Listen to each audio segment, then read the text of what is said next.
If you go down to the woods today, part 2, I invite you to come back with me into the forest. Come back to the wild lands and wander under the green canopy of the trees where the air is fresh and clean. Come back to a force of life and a source of life. The forest awaits you. In August, in part 1, I talked about tree health and defense systems, mother trees, forest fires, tree science, trees, and the human connection. In part 2, we can look at tree science, lumber conservation, our close relationship with paper, and our future with trees. This month, a forest and nature school for preschoolers started up in Riverview neighborhood. There's some information on the cabinet out in the hallway if you're interested. The school focuses on outdoor play, care, education, and building a relationship with the land for 4-year-olds. My wife and I are thrilled that our young granddaughter has been experiencing a healthy and real interaction with trees, meadows, and trails, and animals. Last week in her muddy boots, she saw a fox that she said was this big. She saw it across the river. If you are interested in forest school, there are still openings. Go to riverash.com/programs for info. So I just want to repeat a point I made in part 1 of this service because I think it deserves exploration. Our humanness with the concept that we are at the peak of intelligence among living creatures has made us arrogant and blind in some matters. So we often literally don't see the forest for the trees. Our culture teaches us to believe that our science and technology can find the best solutions to problems, like that of regenerating the forests, and yet, in spite of the brilliance of the digital world, it is only the trees themselves, as living and sentient beings that can accomplish that regenerating task, as they have been doing for the past 350 million years.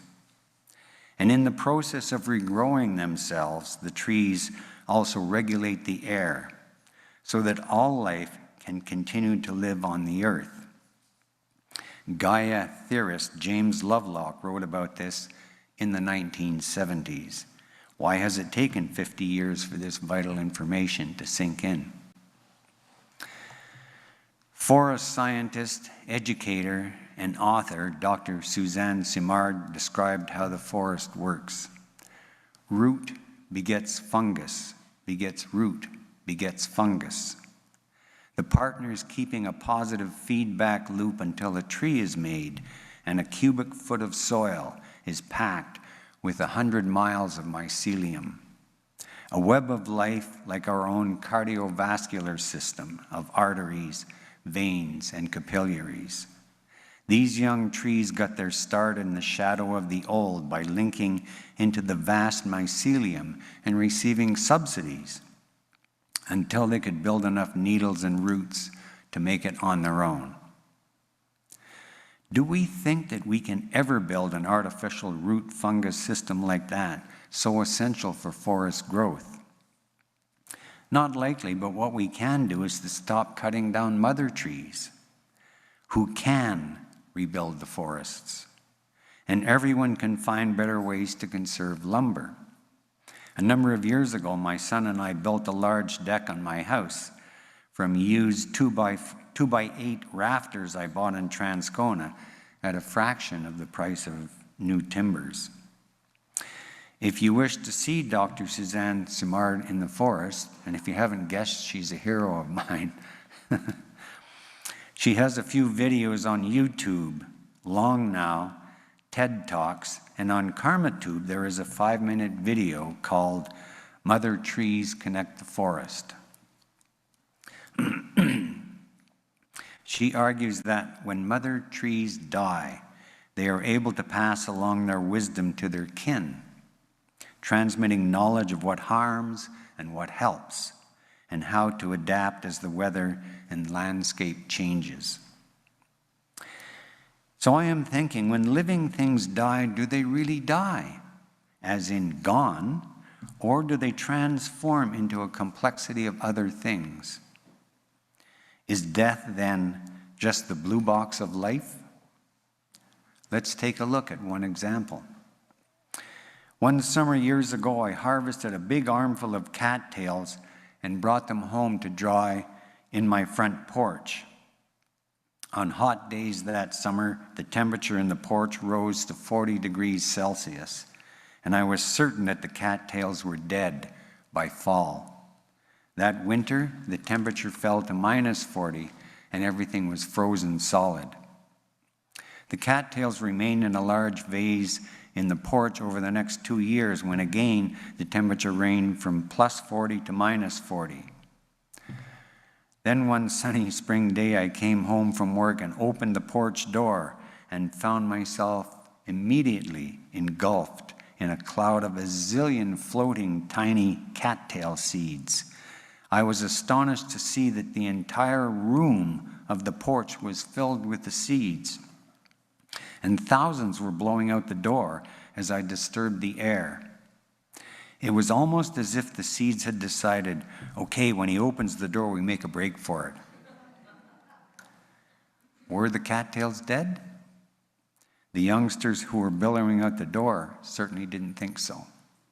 Perhaps then it would be more helpful to think of dying as a transformation rather than a non-existence. Dr. Suzanne Simard, in her book, Finding the Mother Tree, Discovering the Wisdom of the Forest, wrote, "This is not a book about how we can save the trees. This is a book about how the trees might save us. The scientific evidence is impossible to ignore. The forest is wired for wisdom, sentience, and healing."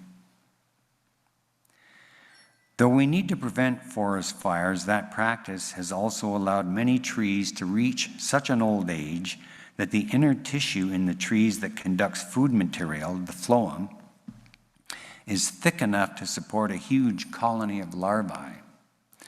Winter temperatures are no longer cold enough to kill them.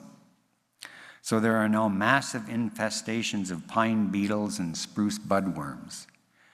Whole forests have turned orange in British Columbia, and many of these trees are being harvested. But by taking down the infested mother trees, along with all the others, logging companies are making it more difficult for the forest to make a comeback. The new seedlings will need the wisdom and networks held by mature trees in order to thrive and repel the next onslaught of insects and disease. Dr. Simard proved that when mother trees die, they are able to pass along their wisdom to their kin, transmitting knowledge of what harms and what helps, and how to adapt as the weather and landscape changes. The general assumption about trees has been that they don't have the capacity to nurture like humans do. Dr. Simard addresses that myth. But now we know mother trees can truly nurture their offspring. Douglas firs, it turns out, recognize their kin and distinguish them from other families and different species. They communicate and send carbon, the building blocks of life, not just to the mycorrhizas of their kin, but to other members of the community to keep it whole. They appear to relate to their offspring as do mothers passing their best recipes to their daughters, conveying their life energy, their wisdom to carry life forward. She goes on to state, trees and plants have agency. They perceive, relate, communicate. They exercise various behaviors. They cooperate, make decisions, learn, remember. Qualities we normally ascribe to sentience, wisdom, intelligence. By noting how trees, animals, and even fungi, any and all non-human species, have this agency, we can acknowledge that they deserve as much regard as we accord ourselves. The disturbance by clear cutting is acute, but the forest can readily recover where its floor is left intact, whereas removing the soil and mining metals from deep inside the earth has a chronic effect on forests and rivers. In 2015, Dr. Suzanne Simard started a massive undertaking called the Mother Tree Project, which consists of monitoring 9 experimental forests, from hot, dry forests in southeastern BC to cold and wet stands in the north central interior. This endeavor can be compared to Ontario's Experimental Lakes Project, only with trees in a natural environment. It is hoped that studies of these forests will help to make educated guesses about which combinations of harvesting and planting will be most resilient to the stresses that our planet is facing. How the healthiest connections can thrive alongside our needs to use resources from the forest. Last year, we were fortunate enough to hear singer-songwriter Sam Bardman in Winnipeg. He had composed a new song in response to a comment made to him by a friend who works at the tar sands near Fort McMurray. Sam wondered how the oil industry was ever going to clean up all that mess they made up there. And the friend said, not to worry, it's just a wasteland anyway. Bardman then wrote, "Money from the wasteland," and the last line is,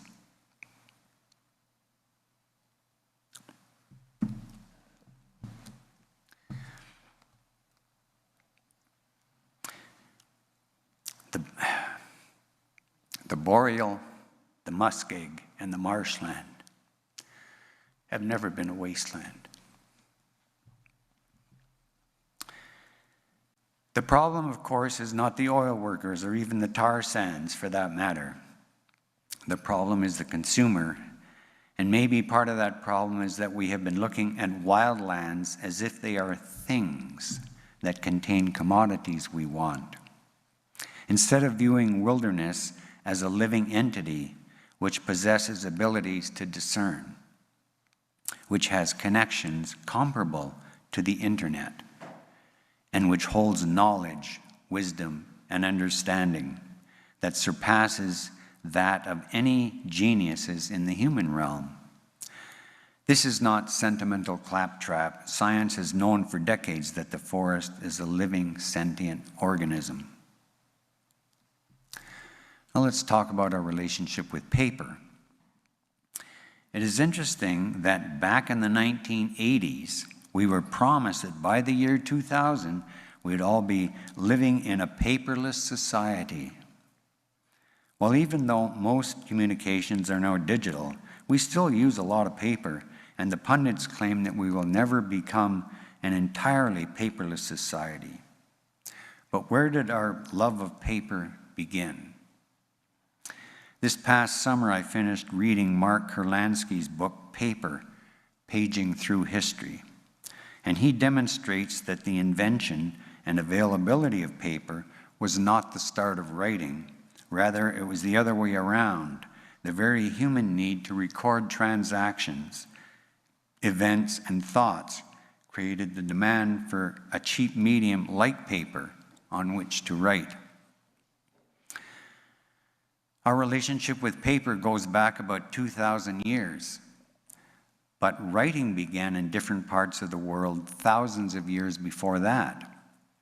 And for more than 99% of the history of humans, we didn't write at all.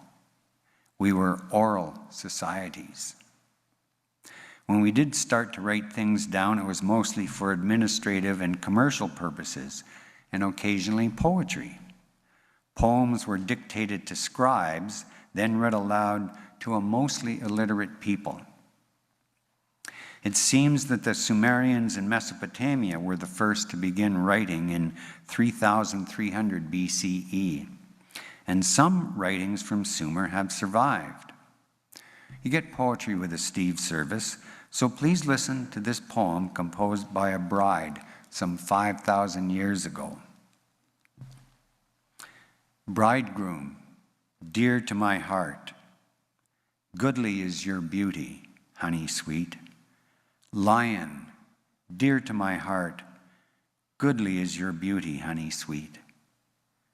Bridegroom, let me caress you. My precious caress is more savory than honey. In the bedchamber, honey filled, let us enjoy your goodly beauty. Lion, let me caress you. My precious caress is more savory than honey. Pretty hot stuff. Love poetry has not really changed much in 5,000 years. Kurlansky writes, Sumerian tablets predate the book of Genesis by some 2,000 years and tell a similar story of creation, that of a Adamesque founder who ate forbidden food and was punished, a woman made from a rib, a great flood, and two brothers similar to Cain and Abel. These days we take for granted the availability of a notepad when we need to jot something down, but in antiquity, scribes wrote on clay or wax tablets, papyrus, parchment and bark, bamboo, rags and silk, hemp and seaweed. Our compulsion to record was the driving force for the growth of writing, and that need affected different societies in widely divergent areas. Kurlansky says, the Europeans initially had no use for paper until more than 1,000 years after the Chinese invented it. It was not that they had only just discovered the existence of paper, however. The Arabs had been trying to sell it to them for years, but it was not until they began learning the Arab ways of mathematics and science and started expanding literacy that parchment made from animal hides, their previous writing material, became too slow and expensive to make in the face of their fast-growing needs. For centuries, the Arabs were the world's dominant culture, while Europeans were among the most backward on the earth. They didn't read, they had no science, they could not do simple math. Even when tracking their own commerce, they had no need for paper. The barbarians who destroyed Rome, Kurlansky says, in the 5th century were still barbarians in the 11th century. He notes the importance of the written word can be seen in the number of religions that have sacred texts and in how often it is claimed that a god wrote these texts. All of the Asian religions were drawn to paper, but Buddhism in particular made extensive use of it because Buddhists believed that blessings are earned by drawing or painting Buddhist images, writing down Buddhist prayers, or copying books of sermons of the Buddha known as sutras. Legend has it that paper was invented in China in the year 105 by a man named Kai Lun. At the time, he was an officer in the Han court in charge of developing tools and weapons. However, earlier examples of paper have been found in the dry deserts of Central Asia. But it is probable that Kai Lun perfected a method of making it, or he determined that paper would be a good medium on which to write. Early paper, though, was mostly used for wrapping packages, especially medicines. The Spanish conquistador Hernán Cortés, upon arrival in 1504 in the Aztec capital of Tenochtitlan, a city of 400,000 people, the largest in the world, was very impressed with the Aztecs' advanced paper-making abilities. Paper manufacturing had only begun in Europe in the 12th to 15th centuries. Johannes Gutenberg in 1456 changed the world when he not only invented the first printing press in the world, but also developed an ink for metal type. In 1967, 500 years later, I was thrilled to see the original Gutenberg press in operation at the German Pavilion at Expo 67 in Montreal. You could even buy copies of freshly printed Gutenberg works there. When people began to embrace paper, it became inexpensive to make. We began to have fun with it and have profound experiences with it. Writing poetry and novels, biographies and histories, splashing paint on it to make stunning creations, using calligraphy to produce works of great beauty and precision, folding it to invent different shapes in origami, writing down our personal thoughts in diaries and journals, all these to satisfy an urge for fun, knowledge, satisfaction, connection, exploration, and excitement in a creative manner. The world is full of wisdom and delight. And for years, I have been writing my finds and observations of these gems in lined journals. And when I reread these handwritten books, every page brings me joy and often propels me to explore the next idea. I think the urge to create starts as soon as we are old enough to wield a crayon. Paper being readily available and inexpensive is ideal as a medium for a youngster's creativity. And adults just love kid art. Fridges and bulletin boards everywhere are adorned with these bright works of art. Paper is tactile and fun. My son used to be a paper folder and would create amazing origami pieces. The late Bob Freyer, who used to lead origami workshops at the Winnipeg Folk Festival, had over 200 folded wonders hanging from the ceiling in his bookshop on Donald Street. One display was Santa in his sleigh and 8 exquisite tiny reindeer. Origami and the paper to make it first came from China to Japan in the 6th century, where it became very popular. The master of this craft undoubtedly has to be a man named Akira Yoshizawa, who lived from 1911 to 2005. In his lifetime, he constructed 50,000 pieces, some with more than 200 folds. So these days we have developed a whole system of recycling paper, one that was unthinkable a mere 50 years ago. Now we need to listen to the trees. Cut fewer. Stop cutting mother trees altogether. Conserve lumber by wasting less wood and planting more trees. Take a stroll down the back lanes of any residential neighborhood, and I guarantee that you will see leftover boards and scrap lumber. These are found in between the garage and the shed or fence, stored in the rafters of a garage, or leaning up against something. These are the products of overestimating how much lumber would be required for a project, or the abandonment of a project entirely. Guilty of both. Wouldn't it be wonderful if there was a place where someone could go to purchase or pick up leftover lumber? If this practice became commonplace, imagine how that would reduce the number of trees that get cut down for the mill.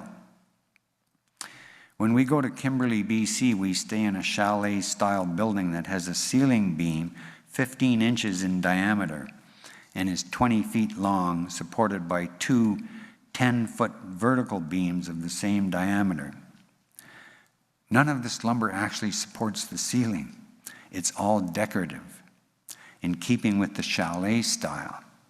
Look around any neighborhood in Canada and you will find other designs using wood for decoration, not structure, such as roofless carports. We need to develop and enhance an entire system of wise use of lumber with input from scientists, the forest industry, lumber companies, construction firms, housing developers, governments, eco-groups, and individuals. Sounds like an impossible undertaking, yet look how far we have come once we decided to put our effort into reducing, reusing, and recycling. Just like the imperative to conserve water, electricity, gasoline, and consumer goods, we must also develop a practice of conserving wood. We have all seen abandoned furniture in the back lanes of our city. Oftentimes the furniture is in bad shape, but upon closer scrutiny, we see sometimes it is also made out of walnut, pine, mahogany, or maple. One good example of reusing used hardwood came from our former custodian, Ray Akins, who used to make amazing things out of repurposed wood, like wooden Christmas decorations and little boxes, and sets of fabulous maple wood coasters, like this one here with the UU Chalice logo in the design.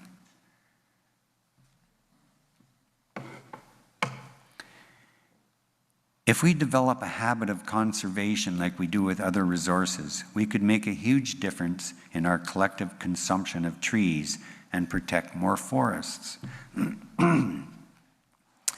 12 suggestions to conserve lumber. We are consuming lumber literally at a breathtaking rate, as if there is an inexhaustible supply. As forests are cut down for commerce, the ability of the remaining forests to maintain the air at 21% oxygen is compromised. We need to develop a habit and culture of conserving lumber much better. Here are some suggestions. When purchasing wooden products, choose bamboo, the fastest growing tree. When planning a construction project, determine if at least some part of it can be made from used lumber. There are at least 3 outlets in Winnipeg where you can purchase used lumber. There are at least 2 locations in Winnipeg where you can pick up free pallets made from 2x4s and 1x6 spruce. Online sites like Kijiji often feature ads from people selling leftover lumber. 3, when embarking on a construction project, measure and plan so that you will be limiting the quantity of leftover lumber. And remember, measure twice, cut once. The City of Winnipeg could find better ways to reuse lengths of lumber by setting up used lumber depots where people can bring leftover pieces and others can take them away for use. Currently, there are 3 Winnipeg 4R depots where people can bring unpainted, untreated lumber, offcuts, and pallets. It is unclear what happens to the lumber after that. The 4R depots are at 429 Panay Road, 1120 Pacific Avenue, and 1777 Brady Road. 5, almost every home has a few pieces of unused lumber. Why don't we stage giveaway weekends twice a year like there is for other used goods, where people can leave lumber on their front boulevard and others can collect that lumber?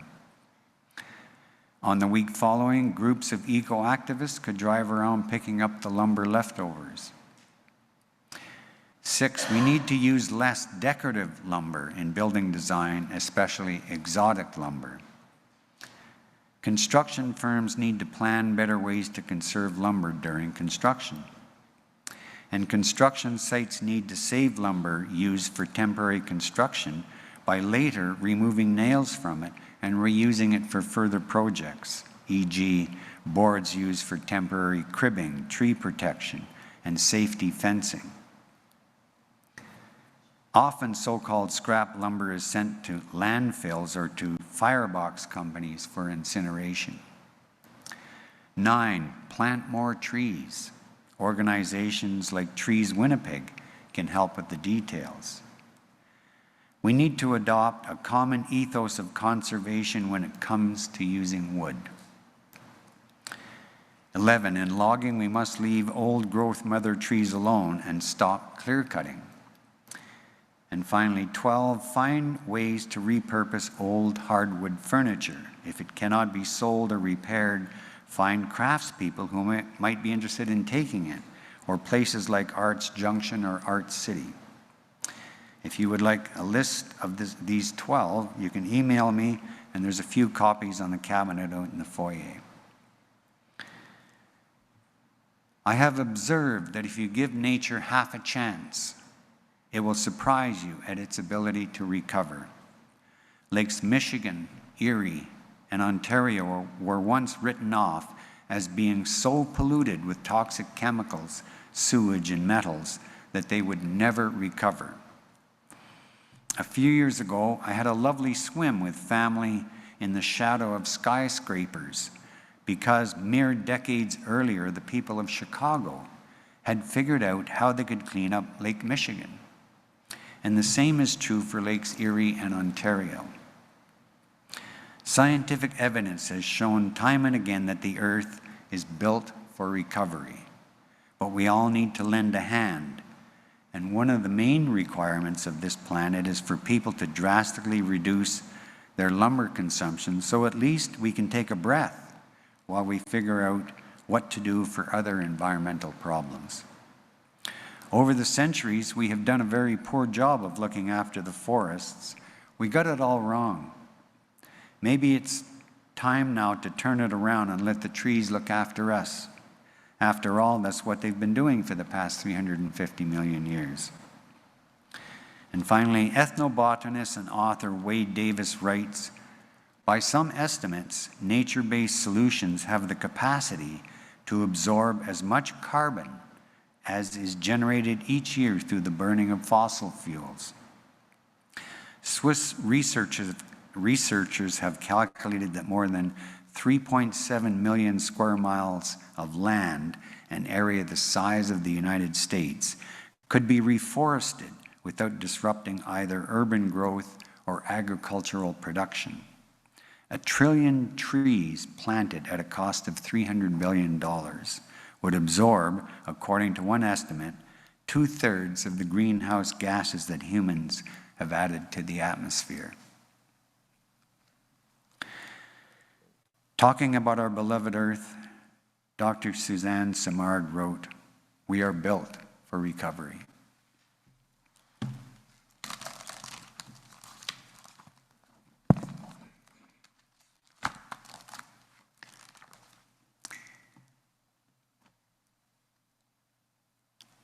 Please join in singing our closing hymn, number 1052, in the Teal Book, "The Oneness of Everything."